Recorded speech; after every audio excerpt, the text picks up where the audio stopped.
Okay, is recording. Hello and welcome to the Welty at Home slow reading virtual book club that alternates works by Eudora Welty with works by authors connected to Welty. We are currently exploring Eudora Welty's novels, The Robber Bridegroom and The Ponder Heart. During this series, we will read and discuss about 40 pages of each book each week with a 2-week break on September 23rd and 30th. Final discussion comparing both novels will be on October 21st. I am Anna Traylor, the education specialist at Eudora Welty House and Garden. We are grateful to Suzanne Mars, Eudora Welty's friend and biographer and professor emerita of Millsaps College, for guiding these discussions. And I'd like to take a second to introduce the Eudora Welty House and Garden's new site director, Sarah Norden. Hello, everyone. I'm so excited to be here and joining you. I am excited to take on these novels with you and discuss them. Thank y'all for joining us and hope you enjoy everything. Thanks, Anna. Thanks, Sarah. Welcome to the book club, Sarah. We're delighted to have you with us. So just some quick housekeeping. To comment or ask a question, click the reactions button at the bottom of your screen and select raise hand. If you're on a tablet, you may have to tap the screen for this option to appear. A lively discussion often takes place in the chat, so be sure to glance over there as well. And with that, I will give it over to you, Suzanne. All right. Well, let me give you a little bit of background information. As I was telling Anna, I think I've forgotten more than I ever knew, but I've got lots of friends on here who can fill in if I draw a blank on any background information. In August 1940, Eudora Welty, aged 31, was on her way to the Breadloaf Writers Conference, and she stopped in New York to meet her agent, who'd just become her agent, a young man named Dermot Russell. She spent the weekend with Dermot and his wife Rosie at their house in Westchester County, and when she was there, she introduced Russell to Robert Coates' book, The Outlaw Years, about the Natchez Trace, a legendary history of the Natchez Trace.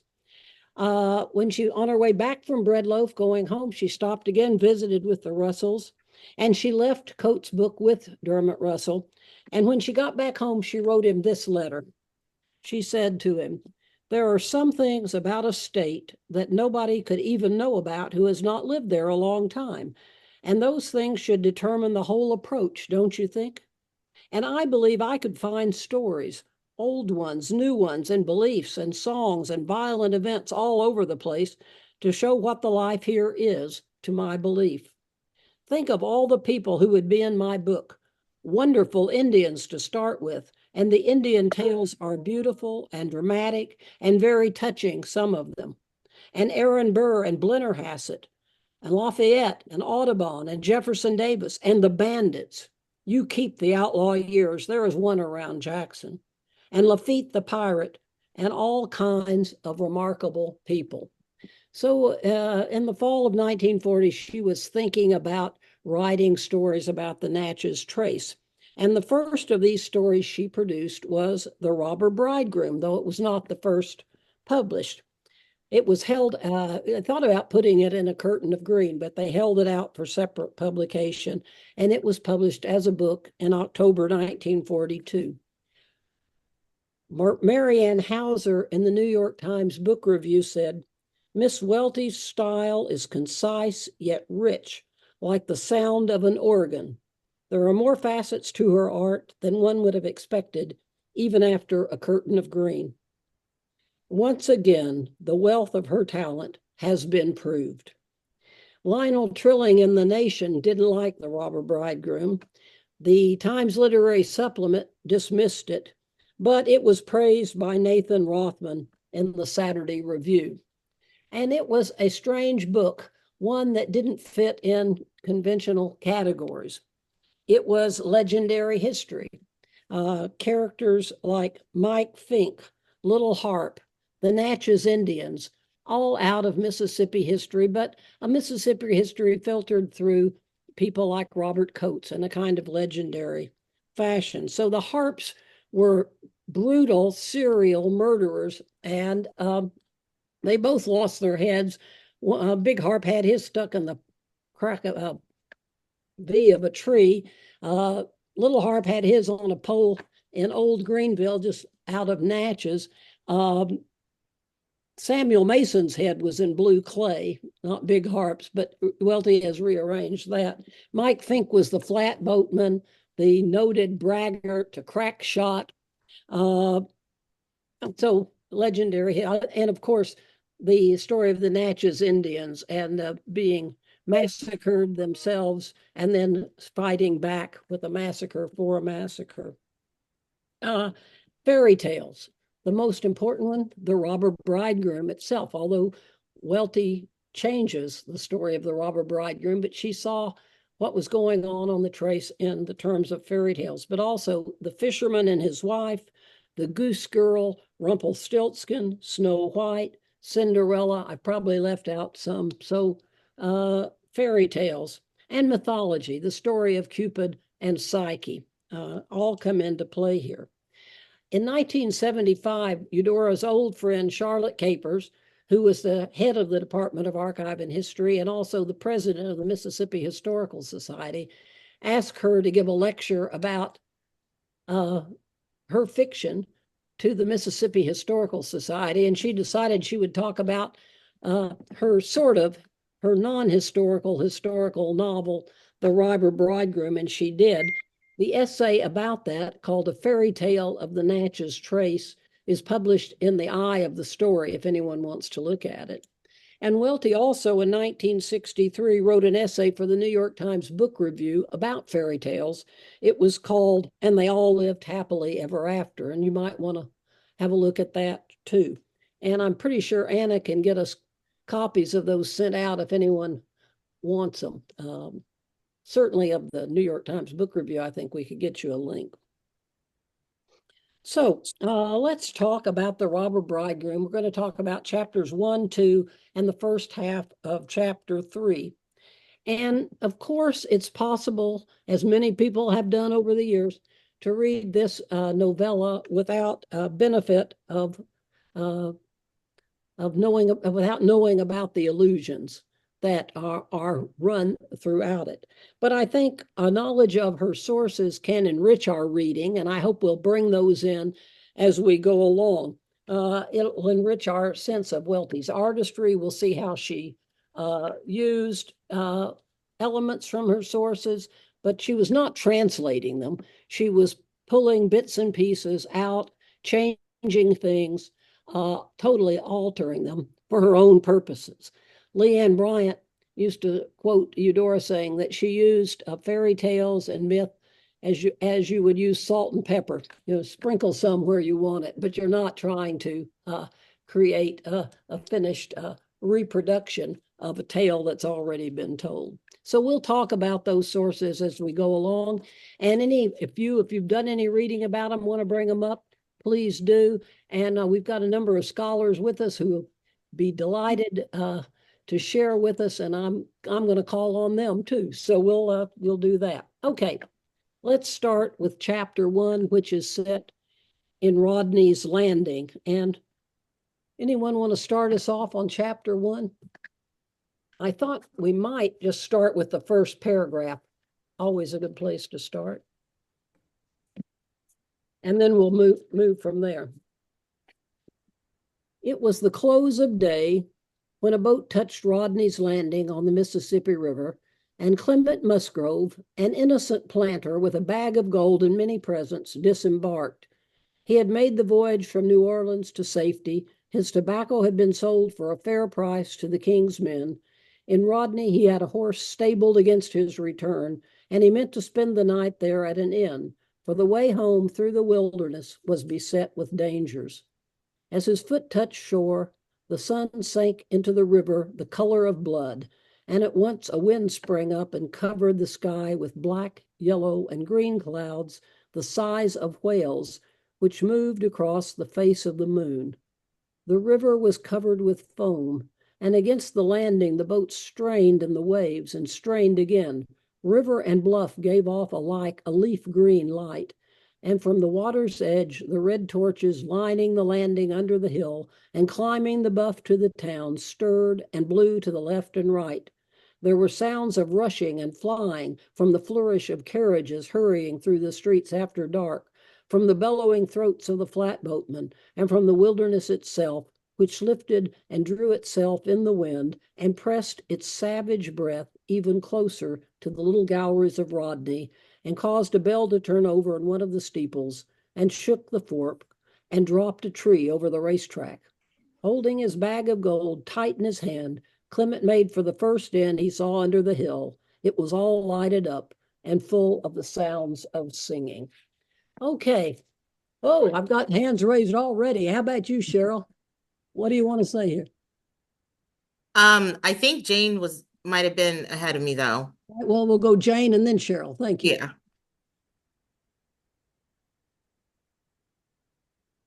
Jane, I think you're muted. Okay, I'm unmuting now. Oh, yeah. Can you hear me now? Yeah, we can. Okay, I was just going to say that I just love Welty's descriptions, and the opening of this story did not disappoint. I just loved how she described the landing as Clement makes his way into the story, I should say. But I don't know if this is appropriate to say now or not. After this particular segment, which I loved, I got lost in the story as he made his way into the inn because I was not expecting a fairy tale scenario. Okay. So anyway, that's all I wanted to say right now. All right. So let's talk about that first description, and then let's talk about the change. The three inns that he goes to before he does it. What about this description of the landing? Or Cheryl, where do you want to go first?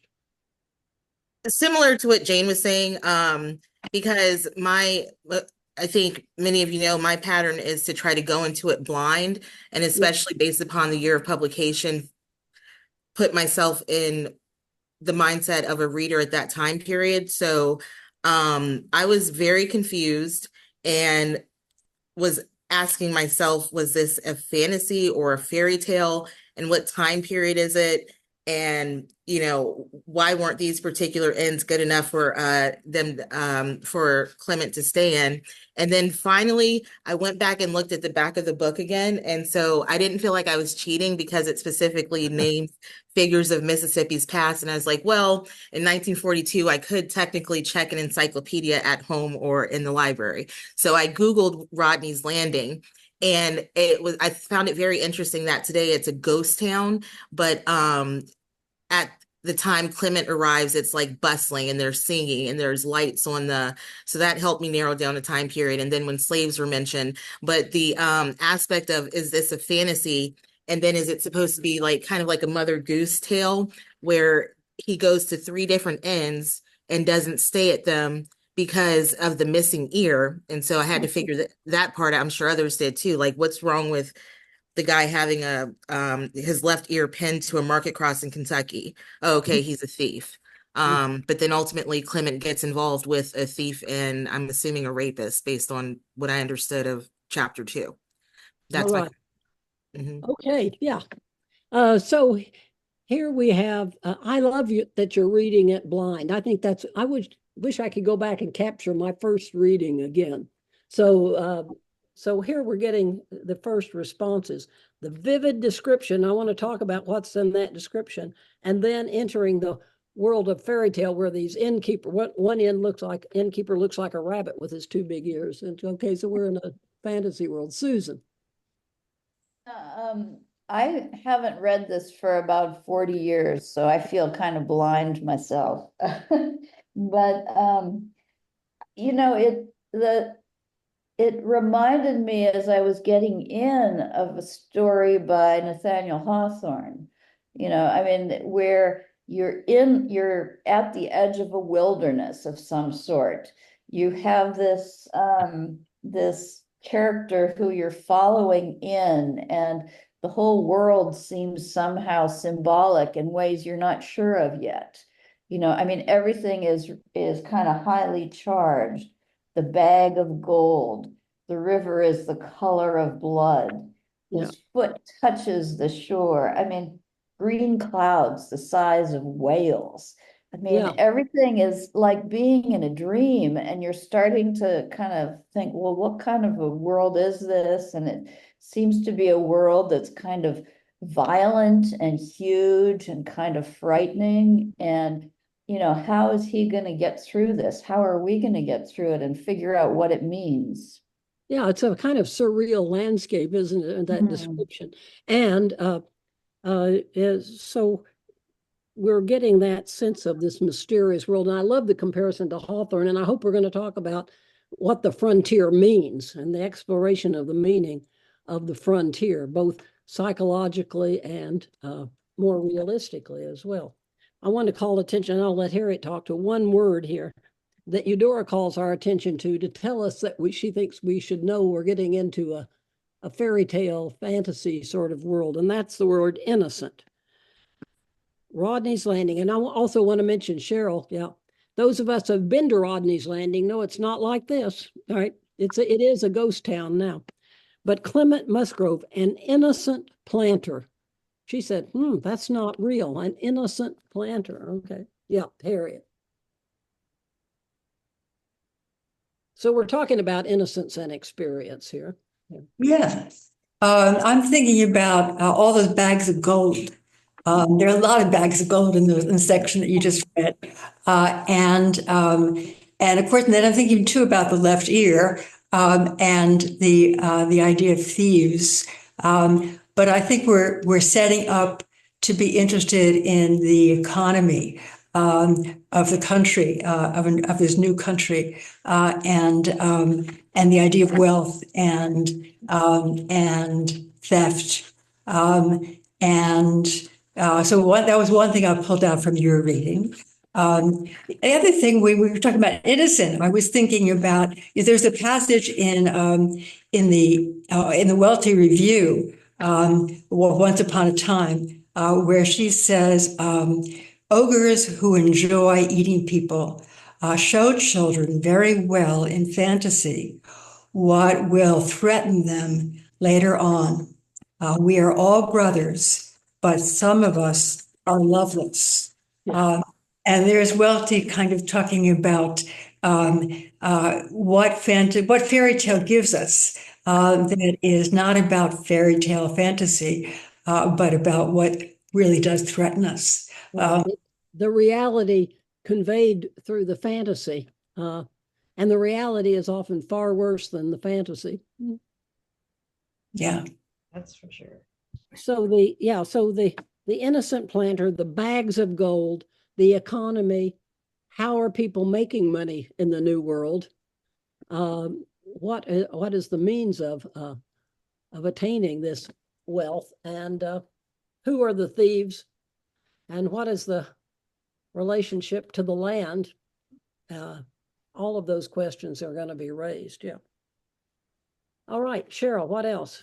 Just really quick, Harriet's comment is prompting me to think going forward about the economic structure, but also the interaction between like the social, how the social and the economic structures interplay with each other. There was something, and I'll put it in the chat when I find it, where Welty specifically names like an Indian savage and an African slave. And I was wondering, it just seems so abrupt, the sudden specification of these two labels. I'll put it in the chat when I find it.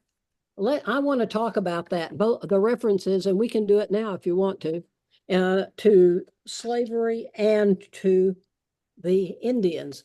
For instance, in this chapter, when Clement is telling Jamie Lockhart about his past, he says on page 12, he's telling him how the Indians took them captive. And Jamie says, the savages are so clever, they're liable to last out, no matter how we stamp upon them.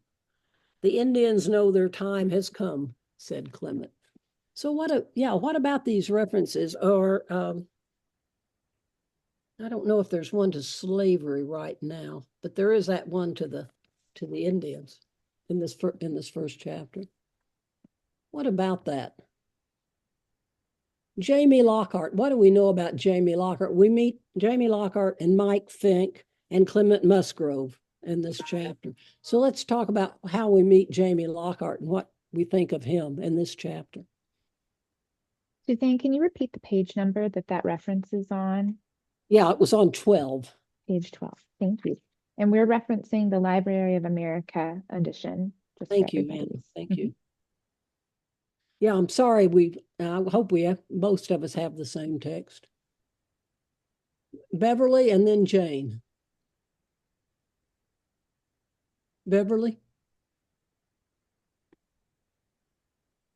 Beverly, can you hear me? She must be lost. She's on her iPhone today. Okay.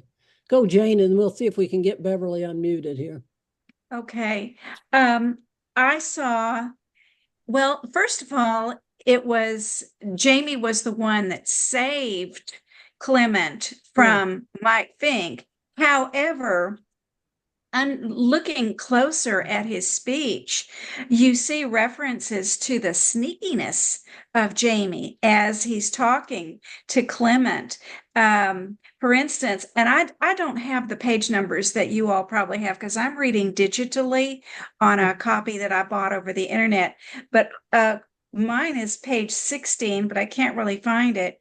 He said Jamie with a musing smile as he's really kind of thinking over all of the things that Clement, he says on page 18, how is your fortune now, leaning forward as he's really interested in what Clement is saying.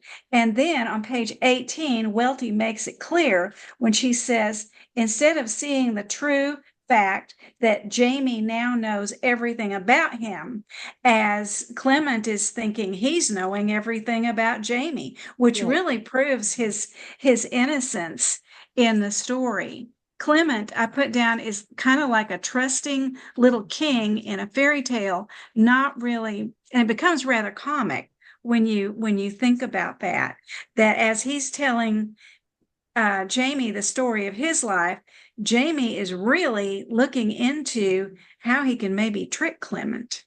All right, so Clement is here in a den of thieves, and he's in bed with two of them, and one of them takes mercy on him and saves him, but for his own self-interest to a good part. So he's sounding things out. Beverly, can you hear me now? Can, yes. Okay, I'm on my cell phone, and I don't work it as well. That what you're talking about there, and what you were talking about the introduction here. I've read Robert Bridegroom before, and I've seen it produced several different times at New Stage and other places, and I've always been willing to just jump in and accept it as a fairy tale Natchez Trace. And even in that first paragraph, which ends with the wilderness was beset with dangers. I mean, that's this is what we got. And when I visualize this, I can hear that danger music in the background. And when I visualize Jamie Lockhart, when we see him in the inn with Clement and with Mike Fink, I see him as the wily fox. And he is the one that we need to watch out for because he's pretending to be a good guy. But we know from what he says, he's trying to find out how much actual money Clement has. I'm sure he wants to know if it would be worth it to kill him or to steal his money. But I see them all in fairy tale characters. I mean, I think there's more to the story than that, but I think it reads that way as well. It also goes back to the doubleness of Jamie. Mm-hmm. He does save Clement. He does appear good-natured, but he wants that Spanish passport. He's getting information. He has a dirk that's not unstained with blood. And so this whole theme of doubleness, and all of the characters are double really, but that is coming into play. Joellen. I think that Jamie Lockhart is thoroughly comfortable in this world of thieves. He brawls with Mike Fink bodily. And then he outwits him. So he's kind of body and brain, and he's functioning extremely well. And it fits in with sets of threes. He asks Clement about his wealth 3 times. Then the third time, after he's gotten the story of Clement's life, he's told Clement doesn't quite know how rich he is. But I find the story of Clement's life the most interesting here. And Suzanne used innocence to experience. And I think that from the beginning to the end of this first chapter, we have a sort of innocent Clement, but see him struggling with experience, which is really said about. I think that Welty encapsulates the whole historical situation. Clement explains the Indians, the Native Americans, as consumed by a gay cruelty because they can see their time is up, that manifest destiny is encroaching. And that's the story that she's telling of the situation, I think. Once he is in the woods after he's been abused and humiliated the way slaves are expected to be, he's making his way towards civilization. He wants a sign from the river, which is where Western settlements are. And that also means that he has to marry Salome. And then she's the one who pushes him with stories. By the way, there are other narratives here, a kind of Indian captivity narrative, a rags to riches story. And the economic story is that it takes slaves to create the improvements to fulfill Salome's desires. But she's also a miser. She puts her gifts, which allay Clement's guilt, into a chest and doesn't use them. So, I mean, I see that kind of arc here. And at the very end, we hear that Clement dreams of the past and the present and tries to struggle to stand up in this. So he's kind of fighting this movement a little bit. But Salome awakens him and tells us that wants explain a lot of things, explain the bandits, the planters, Western civilization. They want more. It arouses things. Well, I think that's right. And so before long, a little gallery with 4 posts appeared across the front of my house, and we were sitting there in the evening, and new slaves set out with axes were felling more trees, and indigo and tobacco were growing nearer and nearer to the river, and there, under the black shadow of the forest, then in one of the years she made me try cotton, and my fortune was made. So this exploitation of the land, the greed, the exploitation, in order to exploit the land, you exploit people. The Indians have been driven off, and because of that, they are recoiling. And so we have that real dark kind of investigation of American history, the frontier, the beauty of the frontier, but that exploitation of the land. Yeah, go ahead, Joelle, and then Harry. I just want to note that Faulkner's name hasn't been thrown in here yet. And we know he does that wilderness to so-called civilization story very well. Yeah, he does. Can I cut in? That's because when I'm in Welty meetings, I try to avoid mentioning Faulkner because I'm in a Welty meeting. And on the Faulkner Facebook page, I try to avoid mentioning Welty, but you guys on the page know that I do as often as possible. So I try to respect the author space that I'm in at the time. Also, but yes, I've been thinking about Faulkner. I sure have been. Like as Susan pointed out, this is very Hawthornian as well. Yes, so. yes. Okay, Oops. Harriet. What was I going to say? I was going to say connecting the history of the country with the topic you brought up before, which is doubleness, the doubleness of everything in this book. The tension between the idea of progress and of settling a country as something positive, and the history, which is, and its darkness, is just something that you made me think about. And Jamie says, guilt is a burdensome thing to carry about in the heart, I would never bother with it. Okay. So that's what it takes if you're going to be a pioneer. And Clement says, then you're a man of action, a man of the times, a pioneer, and a free agent. You need to be free of guilt. And there are two big sources of guilt right here. Well, three: the land, the slaves, the enslavement of the African people, and the displacement of the Native Americans from the land. Okay. Yeah, Miriam. Did someone say this? What year-ish would this have been? 1798. Thank you. And And also I wanted to say, my only other knowledge in literature of men sharing a bed in an inn is Queequeg and Ishmael. Is this in a lot of literature? it was very common in the frontier, yeah, in those ends. Yeah. I wasn't surprised like I was the first time. Yeah. Thank you. Talk about chapter 2? In chapter 2, we go to the homestead.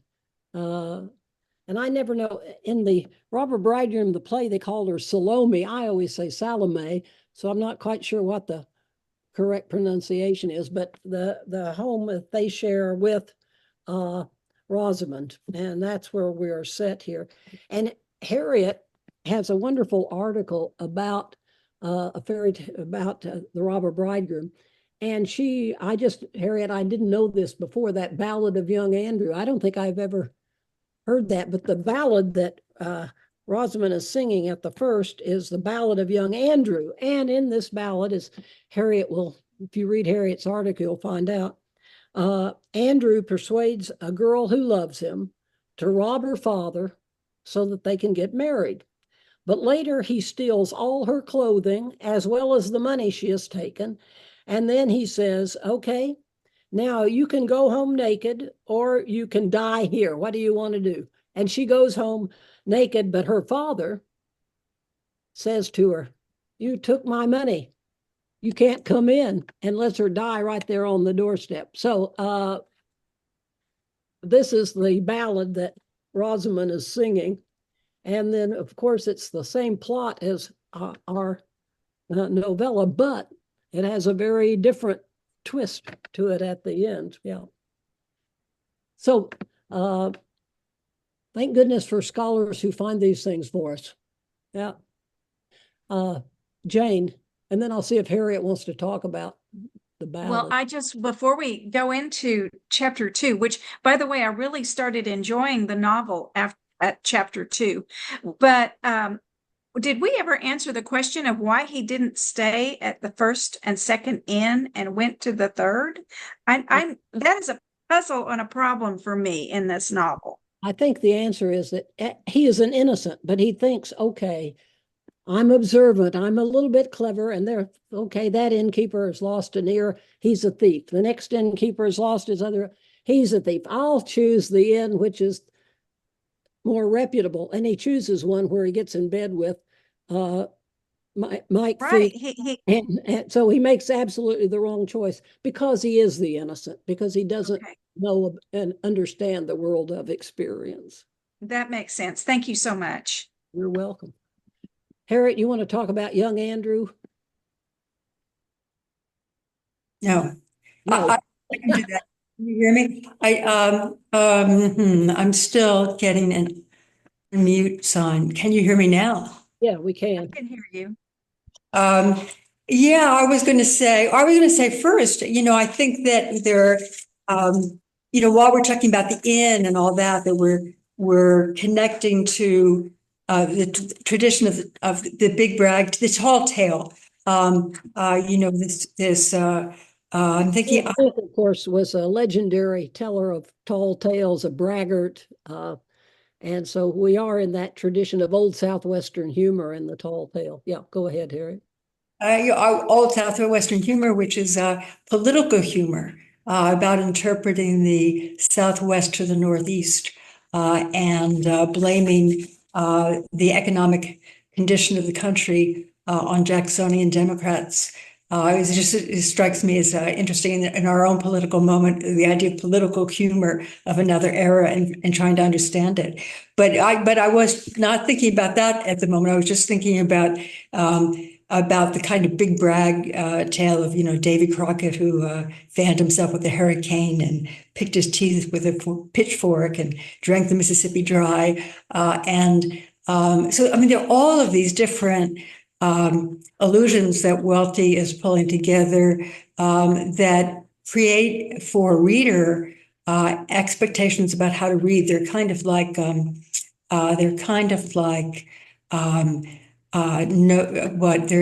the ways that you invent your expectations of what's going to come next.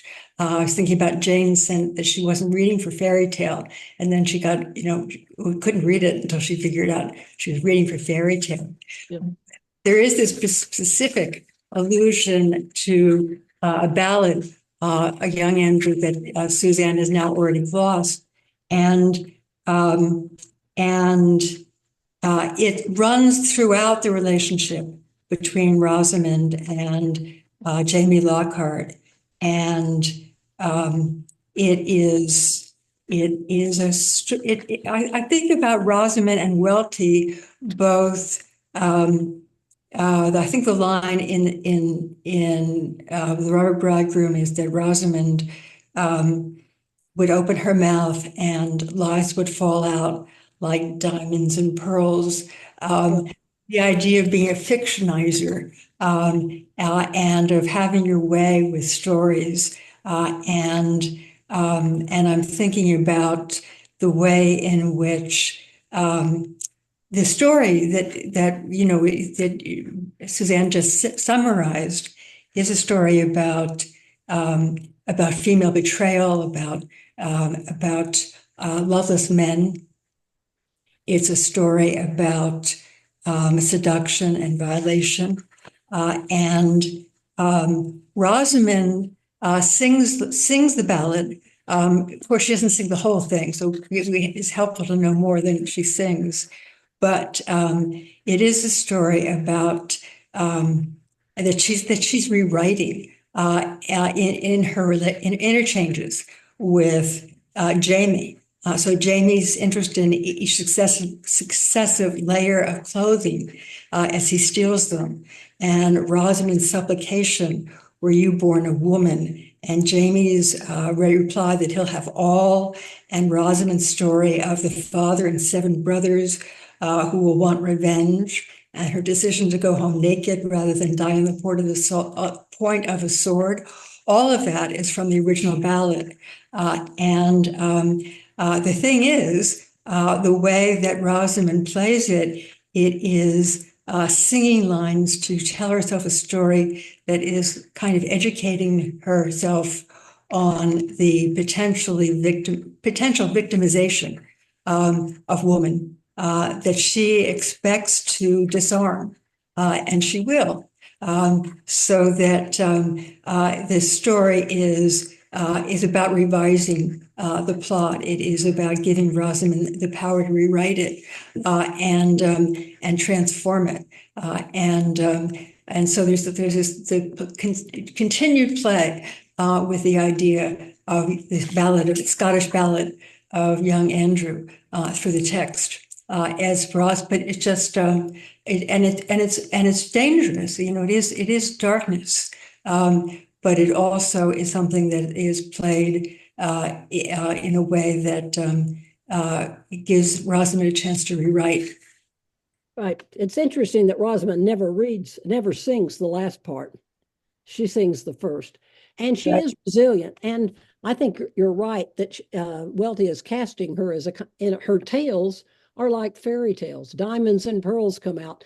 They convey the truth. So that story of the panther is not literally true, but she has been sent out to danger by her evil stepmother, and she does come back all right. And so the diamonds and pearls are coming out, and she's resourceful in dealing with Jamie.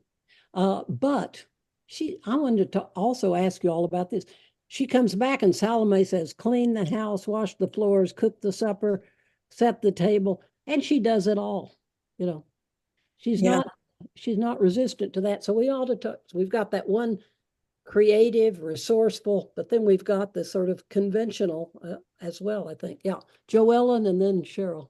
I was just going to note, to supplement what Harriet was saying, that Rosamond has already learned some lessons when she's not an innocent, right? no. In fact, where do lies stop and tall tales begin? And she's a known liar. But before the "Were you born of woman" line to Janie Lockhart, we're told that she had sometimes imagined such a thing. And that occurs again a little later. So we're getting to know Rosamond a little better. We also need to talk about the second time she encounters Jamie, and he takes her to the river's edge and rapes her. Yeah. Cheryl and then Harriet. And how she responds to that. Cheryl? Yeah, sorry. I was trying to catch up with comments because Pearl just said something. Melissa made an awesome comment that Rosamond is noted as a liar, but who in this story is telling the truth? And then someone else said something about Clement disassociates. So basically, I feel like some of the characters, though, they think they're telling the truth, but they're just not in touch with reality. So the reason I raised my hand is because that Panther incident I thought was so incredible. And I would love to see like a movie. It reminds me of that movie where Angelina Jolie, where they redid Cinderella or whatever it was. Just the wonderful like colors and how perfectly they captured that sense of surrealness and fantasy. So Rosamond, I feel like needs to be protected, right? And so the Panther protects her, the mother Panther, and then she has the connection to her mother's locket whenever she goes out to the edge of the indigo field.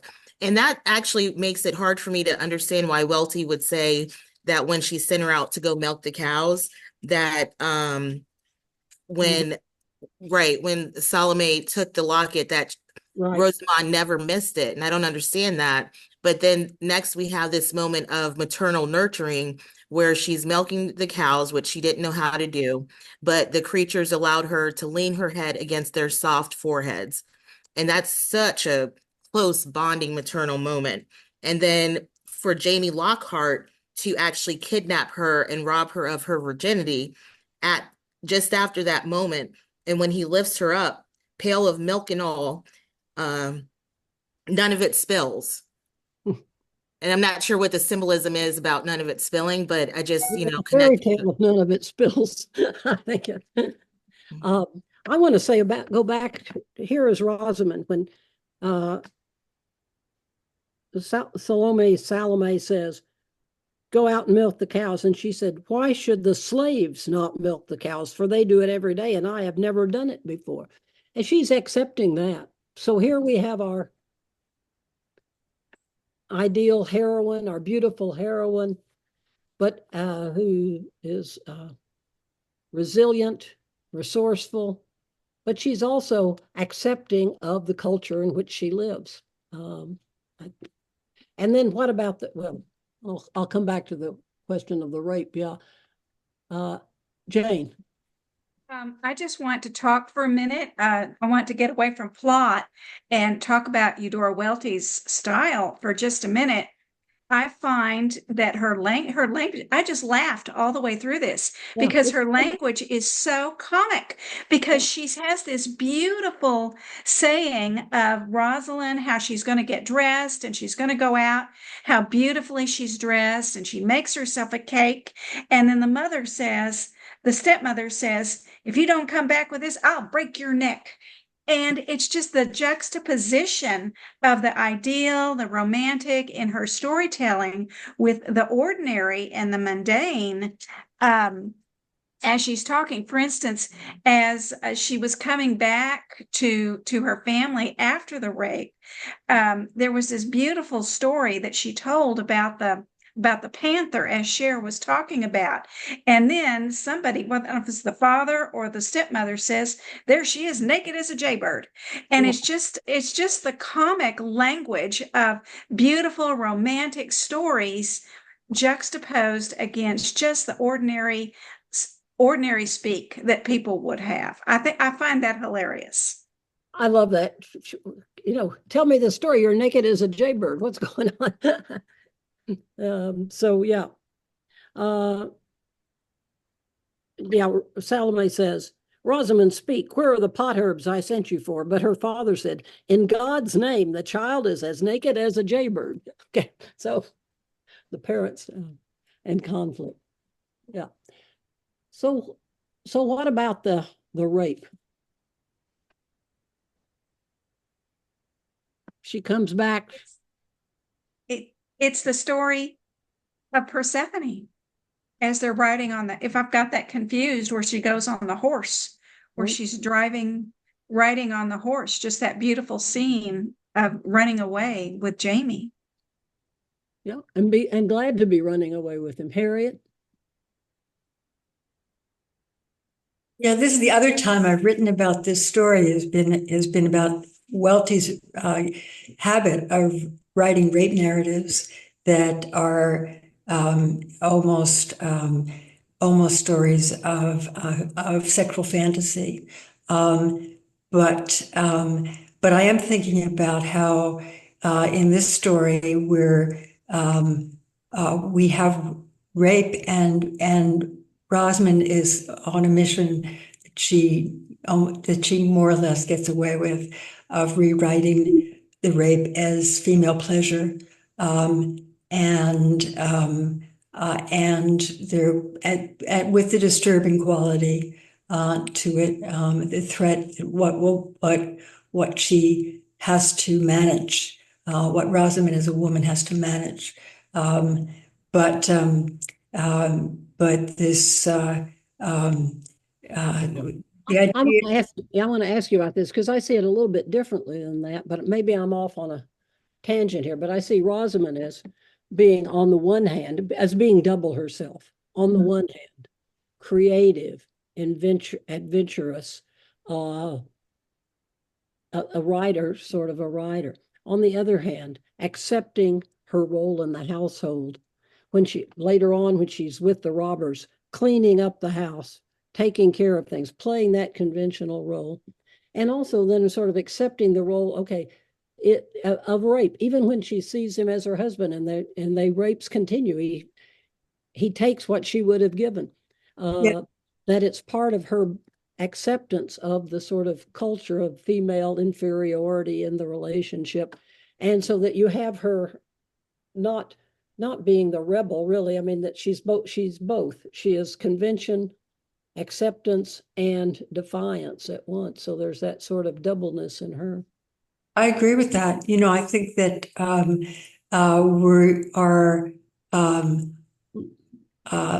we're looking at a story that is always threatening. At the same time, it is we're going to have the fairy tale ending, and it is as much about the threat as it is about the hope. But the idea of the disturbing quality of having rape lead to love is what's in that moment when Jamie steals what he left her before, so I don't disagree with you. Yeah, Joellen? I was just going to point out that on page 33, the paragraph including the robbery of what he had left for the day before, the setup is romantic. The wild plum trees were like rolling smoke. He broke branches and the plums rained down as he carried her under. He stopped and laid her on the ground where straight below the river flowed as slow as sand. And on the next page, the narrator refers to them as two lovers.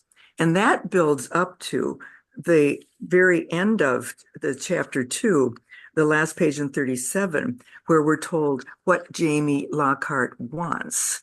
That's been an issue since the beginning. What does Jamie Lockhart wants? And all of this is doubled, and I'm just throwing this out there as part of the narrative. Besides all that, he's talking about the wife to impress in New Orleans. Jamie carried nothing less than a dream of true love, something of gossamer and roses, though on this topic, he never held conversation with himself or let the information pass to a soul. And being a man of enterprise in everything, he had collected, whenever it happened to be convenient, numbers of clothes and jewels for this very unknown that would deck a queen and be missed if a queen left them off. But as for finding this dream on earth, Jamie was saving until the last, and he had done no work on it. So there's a kind of idealizing imagination within Jamie that is there too. Yeah, and romanticized. They're both. They're parallel, aren't they? Yeah. Pearl, we can't see your face. Pearl, can you unmute?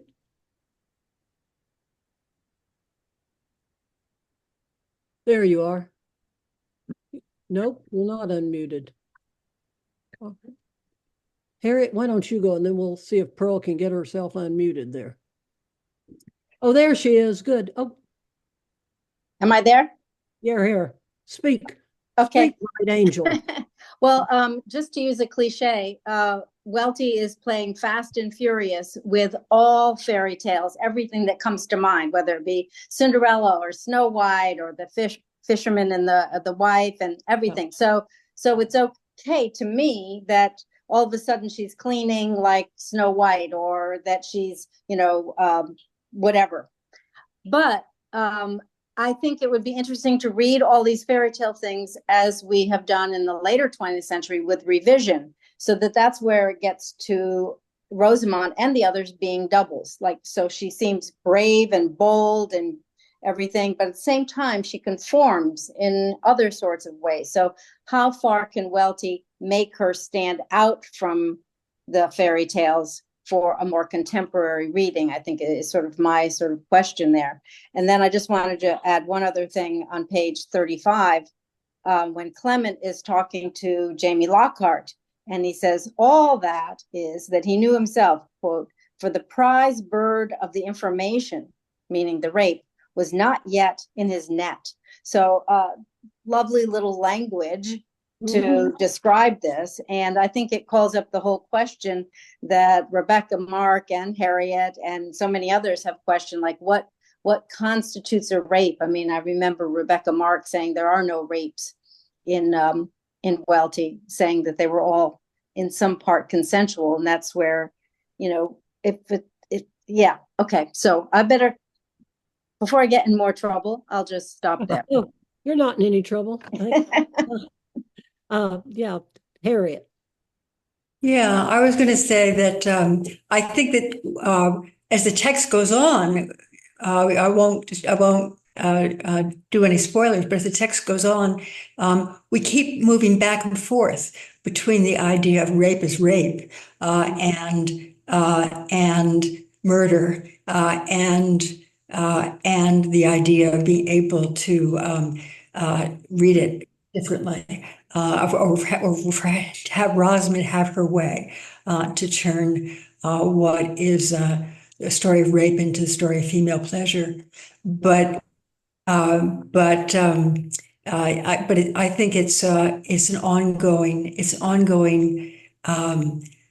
doubleness and waving back and forth. In the words of the Golden Apples, it's doubling double again. Yeah. Here is the passage. But when she tried to, this is when she's living with him now. When she tried to lead him to his bed with a candle, he would knock her down and out of her senses and drag her there. However, if Jamie was a thief after Rosamond's love, she was his first assistant in the deed and rejoiced equally in his good success. Doubling back. Bill.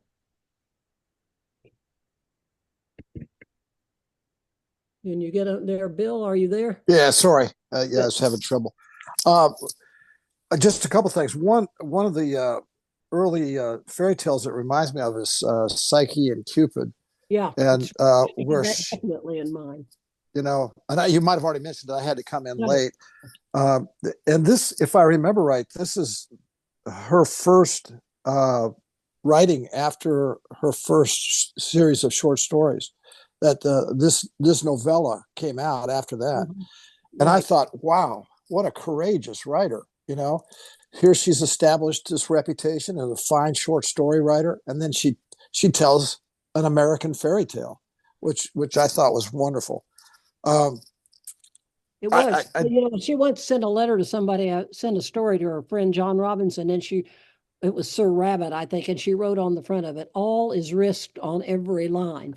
Well, all yes, here too. This is a risky proposition, yeah. for sure. And then she throws so many things in. I mean, like a Dr. Peachtree. Maybe that's just known to everybody down there, but I had to do some investigating of what she meant by, and I'm trying to remember what page it was on, where Salome says she ought to be treated by Dr. Peachtree, and it's at page 22 or something. And Dr. Peachtree meant that you should go cut a branch from a peach tree and smack somebody in the legs with it, to treat her, Rosamond, which I thought was kind of an interesting, because she didn't, and the stepmother was just horrible, of course. But when she gave her that list of things to do, and Welty put and there was just the rhythm of that was so good. She was incognito to the robber, the thief there, to Jamie. But how could they not see through each other's disguises? How could they not? But it's a fairy tale. Yeah, you have to just accept it.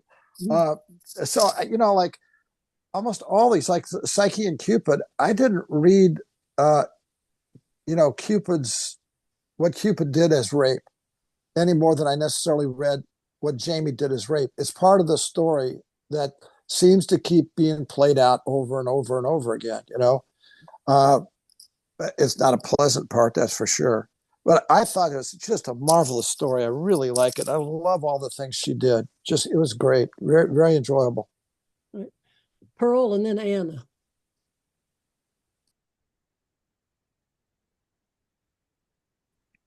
Pearl, did you have one more comment? No, I do not. Sorry. I'm trying to learn how to use Zoom on my phone. Okay. All right. Anna, Pearl and Beverly are on their phones today. That's funny. I do say one more thing, and I would say one of the sources that we haven't talked about is the captivity narrative, the Indian captivity narrative, the idea of being taken by Indians, and that's another genre that Welty is calling up, and maybe we'll come back to the question of what Welty's doing with Indians. Well, that will come up with that when we see in chapter 3 what happens at the end of chapter 3. So it is 58. So I loved everybody's comments about the doubleness. I think that that's so interesting, the way that, just to add my own comment, the way that like blurs the lines, that like insists on ambiguity and like resists certainty about how we can make of Rosamond. Do we have any last comments? Do you have any comments? We are at 58, so we have only 2 more minutes left. So Cheryl has one. Since I've been invited to talk about Faulkner on the Welty House and Garden page, I'll put a couple of the stories that came to mind. I'll put a comment of the couple of stories that came to mind. All right, very good. All right, so we will finish the novel next time. Well, we won't, I'm sure we won't, but we will read the rest of the novel and talk about it next time. And then I'm off for 10 days to England. So that's why we're taking a little break. But I'm going to go to Bath, Susan, and to Chawton, I think. So a little Jane Austen and to Chatsworth, where I'm going to see the model for one of the models for Pemberley, perhaps. So anyway, but when I get back, we'll return and do the Ponder Heart. But I think we'll still talk about the Robber Bridegroom some more. So if we'll probably need more time than just the next hour for the robber bridegroom. So we'll see if we can't expand our discussion a bit. Okay, so next week, we'll finish the robber. Finish reading and we'll talk about it. Thank you. It's really good to see everyone again. Thank you, everybody.